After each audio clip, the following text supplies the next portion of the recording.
स्विडेनको एक अनुसन्धान संस्थाले हालै सार्वजनिक गरेको विवरण अनुसार विश्वमा अहिले 100औं परमाणु हतियार बनेका छन् जसलाई अत्यन्तै कम समयभित्र प्रहार गर्न सकिन्छ।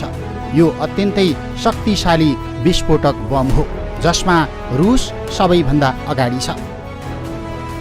यसलाई विज्ञानको भाषामा फ्युजन वा विखण्डन शक्ति भनिन्छ। परमाणु हतियारको प्रयोगबाट ठूलो मात्रामा रेडिएसन वा विकिरण निस्कन्छ र यसको असर विस्फोटको लामो समयसम्म पनि कायम रहन्छ। विश्वमा हालसम्म 2 पटक यस्ता घातक परमाणु बमको प्रयोग भएको छ जसबाट ठूलो नोक्सानी भएको छ।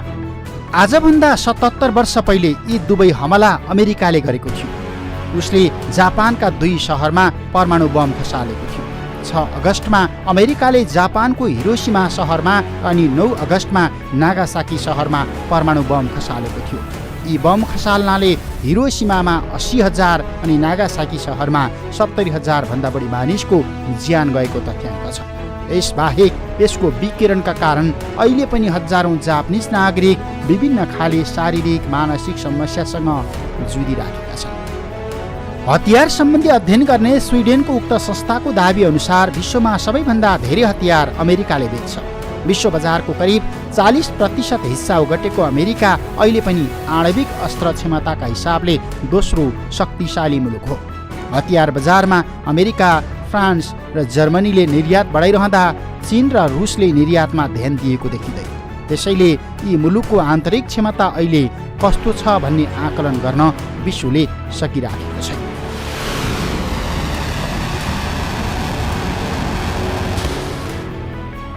शीत युद्धपछि आयात तथा निर्यात उस्तै रहे पनि युरोपमा फैलिएको पछिल्लो आर्थिक सङ्कट अनि कोरोना महामारीको प्रभावले यसमा ठूलो परिवर्तन आएको आकलन गरिन्छ।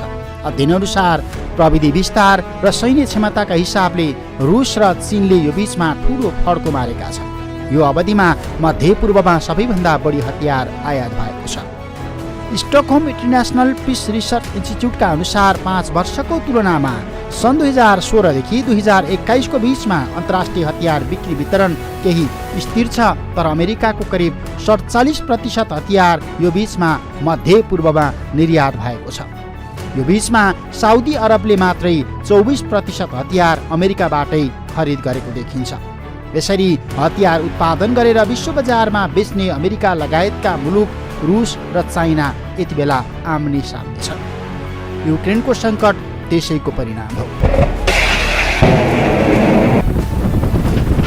अमेरिकाले अहिले विश्वका 96 वटा मुलुकमा हतियार निर्यात गरिरहेको छ। अमेरिकी गठबन्धन र अमेरिकी प्रजातन्त्रको मानक विभिन्न मुलुकमा स्थापित गर्ने द्वन्द्वकै परिणाम फ्रान्सको हतियार निर्यात यो बीचमा 44% अनि जर्मनीको 21%ले वृद्धि भएको छ। इजरायल तथा दक्षिण कोरियाले समेत बढ्दो द्वन्द्वकै बीचमा हतियारको बजार विस्तार गरेका छन्।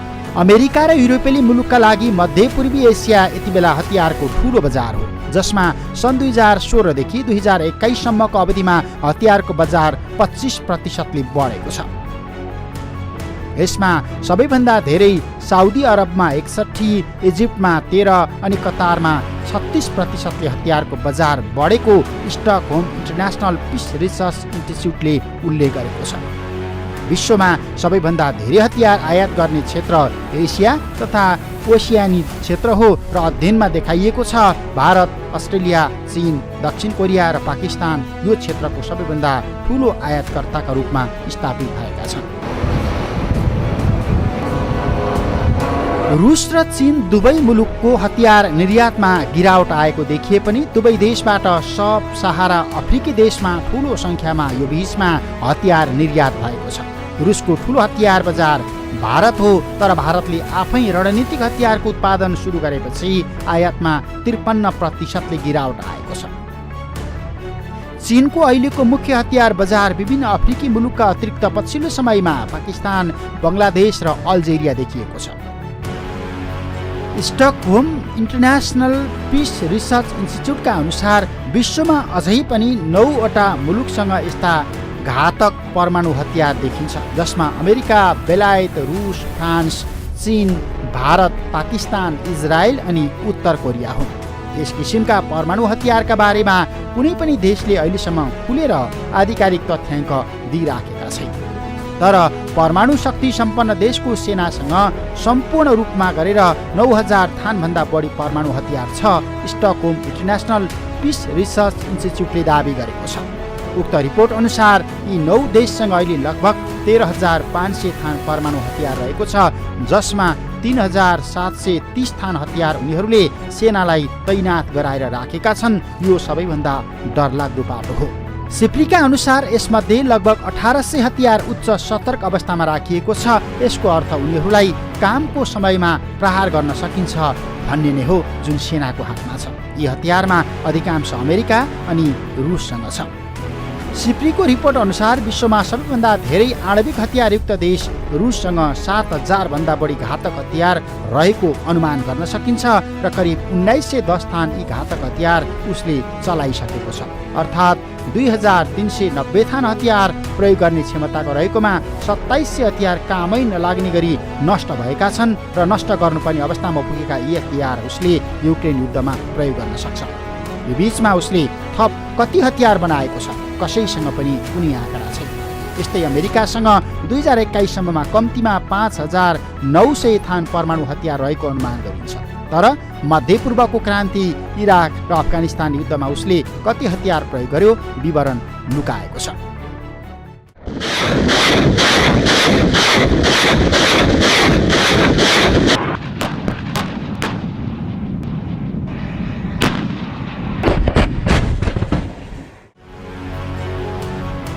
प्रश्न उठ्न सक्छ, यी 9वटा मुलुकले मात्रै किन यसरी परमाणु हतियार राखेका छन्? तर यसको पृष्ठभूमि सन् 1970 मा भएको अप्रसार सन्धि महत्त्वपूर्ण छ, जसमा 190 मुलुकले हस्ताक्षर गरेका छन्। परमाणु हतियारको संख्या सीमित गर्न लागू भएको परमाणु अप्रसार सन्धि अर्थात् एनपीटीमा अमेरिका, रुस, बेलायत, फ्रान्स र चीन समेतले हस्ताक्षर गरेका छन्। तर भारत, पाकिस्तान र इजरायलले यसमा अहिलेसम्म हस्ताक्षर गरेका छैनन्। उत्तर कोरिया सन् 2003 मा यो एनटीपी सन्धिबाट अलग भइसकेको छ। एनटीपी सन्धि अनुसार केवल 5 देशलाई मात्रै यस्ता परमाणु हतियार राख्न अनुमति छ, जसलाई त्यति बेला हतियार उत्पादन गरेको अनुमति थियो, जसले सन्धि अस्तित्वमा ल्याउनका लागि तय गरेको वर्ष सन् 1967 भन्दा अघि नै यस्ता परमाणु हतियार परीक्षण गरेका थिए। यी देशको सूचीमा अमेरिका, रुस, फ्रान्स, बेलायत र चीन मात्रै रहेको छ। तर अहिले परमाणु अप्रसार सन्धिको पक्ष राष्ट्र पाकिस्तान, इजरायल र उत्तर कोरियाले समेत यस्ता घातक हतियार जम्मा पारेका छन्, जबकि उक्त परमाणु अप्रसार सन्धिमा यी देशहरूले आफ्नो हतियारको संख्या सधैँका लागि राख्न नपाउने र यसलाई घटाउँदै लैजानुपर्ने उल्लेख गरेकोमा त्यसैमा हस्ताक्षर गरेका थिए। यो सँगसँगै यी देश बाहेक अन्य देश माथि आणविक हतियार बनाउन प्रतिबन्ध लगाइएको छ। सन्धि अनुसार अमेरिका, बेलायत र रुसले आफ्नो हतियारको संख्या यो बीचमा घटाएको दाबी पनि गरेका छन्। तर फ्रान्स, इजरायल, भारत, पाकिस्तान, चीन र उत्तर कोरियाले यो बीचमा हतियारको संख्या बढाएको देखिन्छ। यस्ता विनाशकारी आणविक अस्त्र अहिलेको सबैभन्दा ठूलो चुनौती हो। अहिले विश्वका 2 सबैभन्दा ठूला आणविक हतियारधारी देशहरू अमेरिका र रुस बीचमा सम्बन्ध तनावपूर्ण छ। आणविक युद्धको खतरा त्यसकारण पनि बढिरहेको छ। यही तनावको बीचमा यसअघि अमेरिकाले अमेरिकी राष्ट्रपतिको चुनावमा साइबर हमलाद्वारा हस्तक्षेप गरेको अनि सिरियामा रासायनिक हतियार प्रयोग गरेको भनेर रुसमाथि आरोप लगाएको थियो। तर यो आरोप अमेरिकाले पुष्टि गर्न सकेन र मस्कोले प्रतिवाद गरिरहे। यही बीचमा अमेरिकासँग चिडिएको तर रुस र चीनसँग नजिक भएको उत्तर कोरियाले समेत वासिङटनलाई तर्साउन सक्ने प्रकृतिको आणविक हतियार प्रशस्तै निर्माण गरेको छ। पाकिस्तान पनि अमेरिका इत्तरका शक्ति राष्ट्रको मोर्चामा सामेल छ। त्यसैले आणविक हतियार सम्पन्न अमेरिका मोर्चा आफ्नो कमजोर भएपछि तत्कालीन अमेरिकी राष्ट्रपति डोनाल्ड ट्रम्पले अमेरिकी युद्धपोत तथा हतियारलाई आधुनिकीकरण गर्न $1 ट्रिलियन परियोजना अघि सारेका थिए।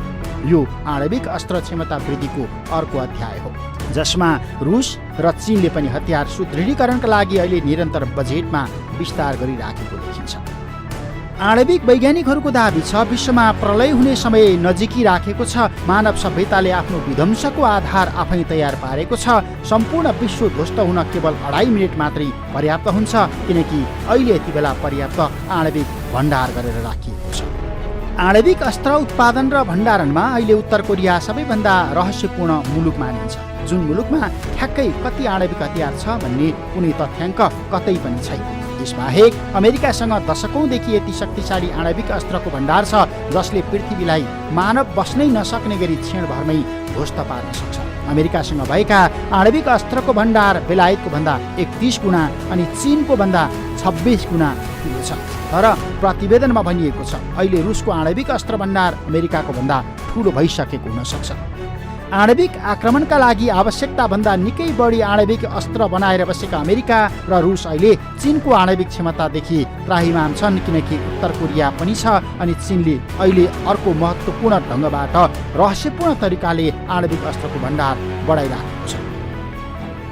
सन् 2010 चेकोस्लोभाकियाको राजधानी प्रागमा भएको स्टार्ट अर्थात् स्ट्राटेजिक आर्म्स रिडक्सन ट्रिटी अन्तर्गत अमेरिका र रुस दुवैले सन् 2018 को अप्रिलसम्ममा आणविक हतियार बराबर पार्ने सम्झौतामा हस्ताक्षर गरेका थिए। तर त्यसपछि दुवै देशका बीचमा नयाँ सम्झौताका बारेमा कुनै छलफल भएको छैन। अहिले युक्रेन युद्धको मामिलामा पनि यो विषय दुवै मुलुकले उठाइरहेका छन्। उत्तर एटलान्टिक सन्धि संगठन नेटो अन्तर्गत अमेरिकाले अहिले बेल्जियम, जर्मनी, इटाली, नेदरल्यान्ड्स र टर्कीमा आणविक हतियार तैनात गराएको रुसको आरोप छ। उसले क्यानाडा, बेलायत र इजिप्टमा तैनात गरेको आणविक हतियार हटाएको भए पनि आफ्नो सैनिक अखडा र युद्धपोतहरूमा राखेको आणविक हतियार हटाएको छैन र रुसले आफ्नो सेनालाई उच्च तयारी अवस्थामा बस्नका लागि पटक पटक निर्देशन दिएको छ। परिणाम युक्रेन मामिलाबाट अमेरिका अथवा नेटो गठबन्धन एकाएक पछि हट्नु परेको छ। तथ्याङ्क अनुसार फ्रान्ससँग अहिले कम्तीमा 300 थान आणविक हतियार रहेको छ र 290 थान हतियार उसले चलाइसकेको छ, अर्थात् प्रयोग हुन बाँकी हतियारको सङ्ख्या मात्रै 10 थान छ। चीनसँग कम्तीमा 300 थान यस्ता हतियार रहेकोमा के कति प्रयोग भयो र कति काम नलाग्ने अवस्थाका छन् कतै विवरणमा छैन, अर्थात् सबै हतियार प्रयोग हुन बाँकी छ अथवा उसले यो बीचमा सङ्ख्या थप गर्यो, विवरण गोप्य राखिएको छ।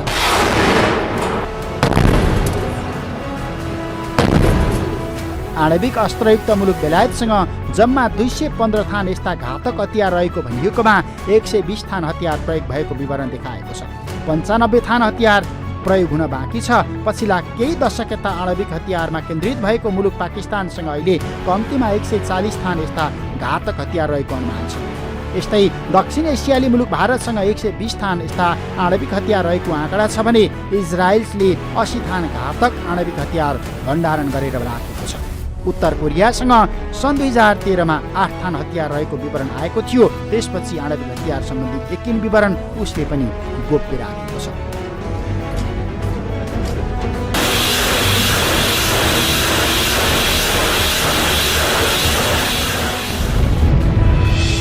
त्यसकारण सम्पूर्ण विश्व तेस्रो विश्वयुद्ध सुरु हुन्छ कि भन्ने त्राहिमाम अवस्थामा अहिले युक्रेन रुस तनावलाई हेरिरहेको छ।